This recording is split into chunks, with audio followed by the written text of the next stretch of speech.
ClickTeam Fusion, one of the oldest game engines for beginners. It's been active since 1995. Well, sort of. Today I'll be explaining the whole history of this game engine, which means the many different versions, companies, and games that have been released on this game engine. Okay, let's start.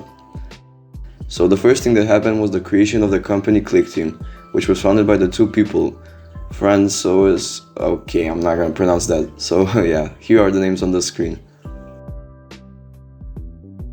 These two chads made the first product called Click and Play, which was one of the first game engines that were free to use for everyone.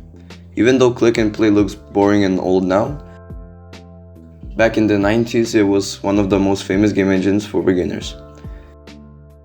Here are the games that were made on the Click and Play game engine. As you can see, they are old, to be honest, not that bad.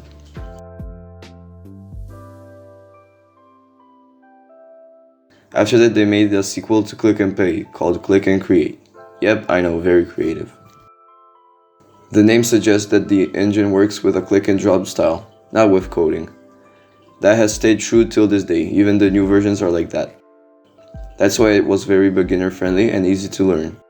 This game engine wasn't that popular, but it was still pretty decent.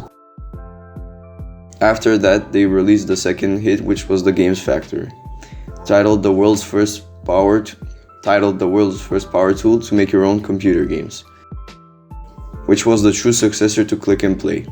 The engine was released in 1996, so 1 year after Click and Play, and it was an instant hit.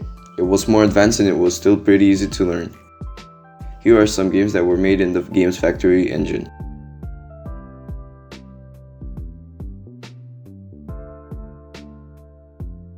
After that, we have Multimedia Fusion. Multimedia Fusion is probably one of the most popular engines created by ClickTeam. It was made in 2000. It was the successor to the Games Factory, which means that it is better and more advanced.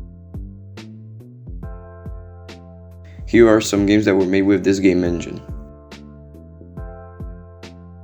As you can see, they still look pretty good. Nothing advanced, but still nice. After Multimedia Fusion, the two new versions released: the Games Factory 2 and Multimedia Fusion 2. The Games Factory 2 was a budget version of Multimedia Fusion 2. It had everything, new features and even a new interface. Both of these engines released at the same time. Here are some games on these engines.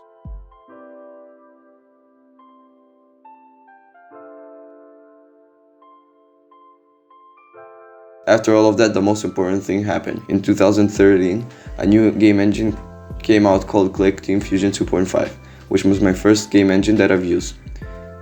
Here are the games that I've made in it. Yep, they are trash now. ClickTeam Fusion 2.5 is to this day the newest game engine in the series. But in recent years there have been small announcements about the third version of the Fusion series. But as of today there are no news for when it's going to release. They are still updating the Fusion 2.5 engine. It also got released on Steam in 2013, which made it even more popular. So yeah, that was pretty much it. This was the history of the ClickTeam Fusion game engine. I hope you enjoyed this video. If you did, you can subscribe because that helps me a lot, and plus I'm trying to reach 1.5k subscribers by the end of the month, so it will really help me out. Alright, I'll see you guys in the next video.